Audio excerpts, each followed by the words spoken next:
Hello Shankar भगवान की जय। प्यारे दोस्तों, धार्मिक कथाएं चैनल में आपका हार्दिक स्वागत है। आज मैं अपनी वीडियो में प्रदोष व्रत की कथा सुनाने जा रही हूँ। प्रदोष से तात्पर्य है रात्रि का आरंभ। इस व्रत के पूजन का विधान इसी समय होता है, इसलिए इसे प्रदोष व्रत कहते हैं। जय व्रत प्रत्येक पक्ष की त्रयोदशी को किया जाता है।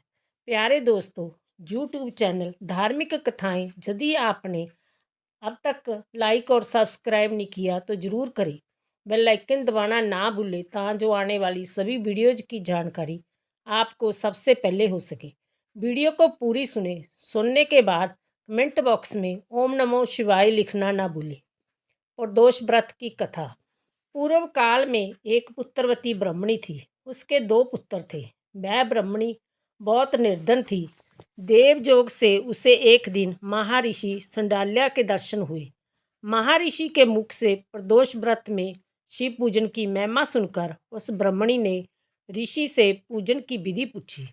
उसके श्रद्धा और आग्रह से ऋषि ने उस ब्राह्मणी को शिव पूजन का उपयुक्त विधान बतलाया और उस ब्राह्मणी से कहा, तुम अपने दोनों पुत्रों से शिव की पूजा कराओ।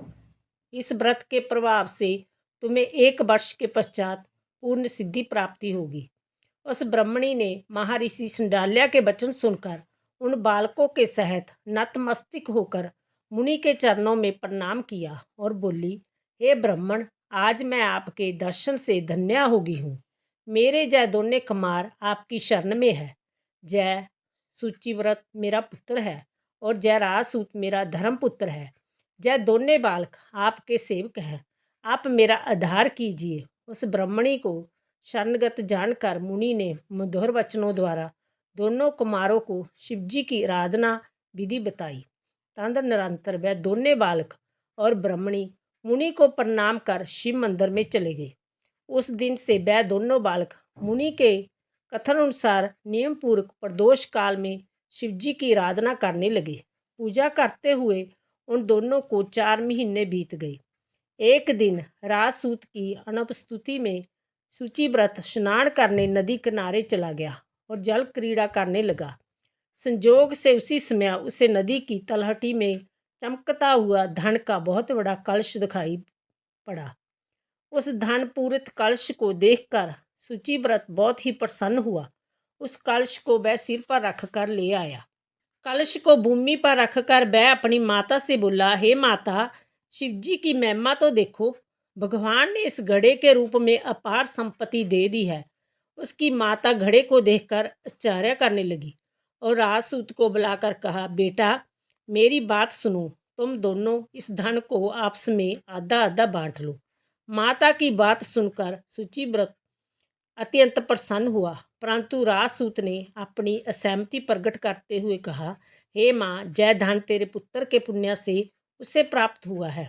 मैं इसमें किसी प्रकार का हिस्सा लेना नहीं चाहता, क्योंकि अपने किए हुए कर्म का फल मनुष्य स्वयं ही भोगता है। इस प्रकार शिव पूजन करते हुए एक ही घर में उन्हें 1 वर्ष व्यतीत हो गया। एक दिन राजकुमार ब्राह्मणी के पुत्र के साथ बसंत ऋतु में वन विहार करने के लिए गया। वह दोनों जब साथ साथ वन में बहुत दूर निकल गए तो उन्होंने वहाँ पर सैकड़ों गंधर्वमय कन्याएं खेलती हुई दिखाई पड़ी।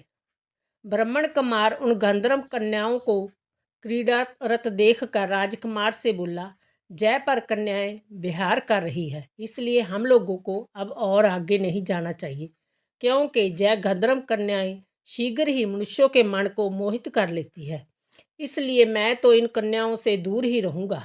परंतु राजकुमार उसकी बात अनसुनी कर कन्याओं के विहार स्थल में निर्भीक भाव से अकेला ही चला गया। उन सभी गंधर्व कन्याओं में प्रधान सुंदरी उस आए हुए राजकुमार को देखकर मन में विचार करने लगी कि कामदेव के समान सुंदर रूप वाला जय राजकुमार कौन है। उस राजकुमार के साथ बातचीत करने के उद्देश्य से उस सुंदरी ने अपनी सखियों से कहा, सखियों, तुम लोग निकट के वन में जाकर उस वन में अशोक, चंपक, मोलश्री आदि के ताजे फूल तोड़ लाओ। तब तक मैं तुम्हारी प्रतीक्षा में यहीं रुकी रहूंगी। उस गंधर्व कुमारी की बात सुनते ही सब सखियां वहां से चली गई। सखियों के जाने के बाद वह गंधर्व कन्या उस राजकुमार को स्थिर दृष्टि से देखने लगी। उन दोनों में परस्पर प्रेम का संचार होने लगा। गंधर्व कन्या ने राजकुमार को बैठने के लिए आसन दिया। प्रेम लाभ के कारण राजकुमार के सहवास के लिए वह सुंदरी व्याकुल हो उठी और राजकुमार से प्रश्न करने लगी, हे कमल के समान नेत्रों वाले, आप किस देश के रहने वाले हैं? आपका जहां आना क्यों कर हुआ? गंधर्व कन्या की बात सुनकर राजकुमार ने उत्तर दिया, मैं विदर्भ राज का पुत्र हूँ। मेरे माता पिता स्वर्गवासी हो चुके हैं। शत्रुओं ने मुझसे मेरा राज्य हड़प लिया है। राजकुमार ने अपना परिचय देकर उस गंधर्व कन्या से पूछा, आप कौन हैं, किसकी पुत्री हैं और इस वन में किस उद्देश्य से आई हैं? आप मुझसे क्या कहना चाहती हैं? राजकुमार की बात सुनकर गंधर्व कन्या ने कहा, मैं विधिवक नामक गंधर्व की पुत्री अंशुमति हूँ।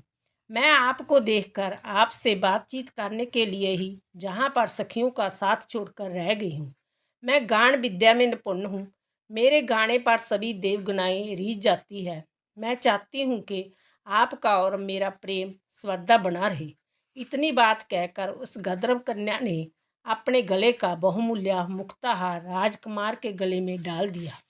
वह हार उन दोनों के प्रेम का प्रतीक बन गया। इसके पश्चात राजकुमार ने उस कन्या से कहा, हे सुंदरी, तुमने जो कुछ कहा है वह सब सत्य है, लेकिन आप राजविहीन राजकुमार के पास कैसे रह सकेंगी? आप अपने पिता की अनुमति लिए बिना मेरे साथ कैसे चल सकेंगी? राजकुमार की बात पर वह कन्या मुस्कुराकर कहने लगी, जो कुछ भी हो मैं अपनी इच्छा से आपका वर्ण करूंगी। अब आप परसों प्रातःकाल जहाँ पर आइएगा। मेरी बात कभी झूठी नहीं हो सकती। गंधर्व कन्या ऐसा कहकर पुनः अपनी सखियों के पास चली गई। इधर वह राजकुमार भी सूचिव्रत के पास जा पहुंचा और उसने अपना सारा वृत्तांत कह सुनाया। इसके बाद वह दोनों घर को लौट गई। घर पहुंचकर उन लोगों ने ब्राह्मणी से सब हाल कहा, जिसे सुनकर वह हर्षित हुई। गंधर्व कन्या द्वारा निश्चित दिन को वह राजकुमार सूचिव्रत के साथ उसी वन में पहुंचा। गंधर्व राज के उन दोनों कुमारों का अभिनंदन करके उन्हें सुंदर आसन पर बैठाया और राजकुमार से कहा, मैं परसों कैलाशपुरी को गया था। वहाँ पर भगवान शंकर पार्वती जी के साथ विराजमान थे। उन्होंने मुझे अपने पास बुलाकर कहा, पृथ्वी पर राजच्युत होकर धर्मगुप्त नाम का राजकुमार घूम रहा है। शत्रुओं ने उसके वंश को नष्ट भ्रष्ट कर दिया है। वह कुमार सदा ही भक्तिपूर्वक मेरी सेवा किया करता है, इसलिए तुम उसकी सहायता करो, जिससे वह अपने शत्रुओं पर विजय प्राप्त कर सके। इसलिए मैं भगवान शिव जी की आज्ञा से अपनी पुत्री अंशुमति आपको सौंपता हूँ। मैं शत्रुओं के हाथ में गए हुए आपके राज्य को वापस दिला दूंगा। आप इस कन्या के साथ 10,000 वर्षों तक सुख भोग कर शिवलोक को चले जाएंगे। शिवलोक में जाने पर मेरी पुत्री इसी शरीर से आपके साथ रहेगी। इतना कहकर गंधर्व ने अपनी पुत्री का विवाह राजकुमार के साथ कर दिया। दहेज में नेक बहुमूल्य रत्न, वस्त्र, रथ आदि प्रदान किए। इसके अतिरिक्त दास दासियों तथा शत्रुओं पर विजय पाने के लिए गंधर्वों की चतुर्गनी सेना भी दी। राजकुमार ने गंधर्वों की सहायता से शत्रुओं को नष्ट कर दिया और वह अपने नगर में प्रविष्ट हुआ। मंत्रियों ने राजकुमार को सिंहासन पर बैठाकर राज्याभिषेक किया। अब वह राजकुमार राज सुख भोगने लगा। जिस दरिद्र ब्राह्मणी ने इसका पालन पोषण किया था, उसे ही राजमाता के पद पर आसीन किया गया। वह सूचिव्रत ही उसका छोटा भाई बना।